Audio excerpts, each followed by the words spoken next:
আসসালামু আলাইকুম। আজকে জানাবো শিশুদের জন্য জনপ্রিয় একটি ভিটামিন সিরাপ সম্পর্কে। এর নাম জোভিয়া কিড সিরাপ। এই সিরাপে আছে মাল্টিভিটামিন এবং কড লিভার অয়েল, যা শিশুর হাড় ও দাঁতের গঠন মজবুত করে, রোগ প্রতিরোধ ক্ষমতা বাড়ায় এবং মানসিক বিকাশে সহায়তা করে। বাংলাদেশে এর দাম প্রতি 100 ml বোতল 100 টাকা।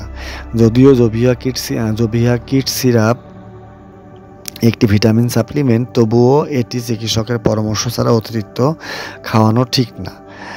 কারণ অতিরিক্ত সেবনে হতে পারে বমি বা পেট ব্যথা, ত্বকের র্যাশ বা অ্যালার্জি, পার্শ্ব প্রতিক্রিয়া এমন হতে পারে, এবং ভিটামিন এ ও ডি এর অতিরিক্ততা যা লিভার বা কিডনির ক্ষতি করতে পারে। এছাড়াও যেসব ক্ষেত্রে ইতিমধ্যে শিশুরা অন্যান্য ভিটামিন সাপ্লিমেন্ট নিচ্ছে, এক্ষেত্রে খাওয়ানোর আগে অবশ্যই ডাক্তারের পরামর্শ নিতে হবে। অনেক সময় দেখা যায় শিশু না খেলে বা দুর্বল দেখালেই অভিভাবকরা বারবার ভিটামিন সিরাপ খাওয়ান। এটা একদমই ভুল অভ্যাস। অতিরিক্ত ভিটামিন শরীরে জমে গিয়ে লিভার ও কিডনির কার্যকারিতা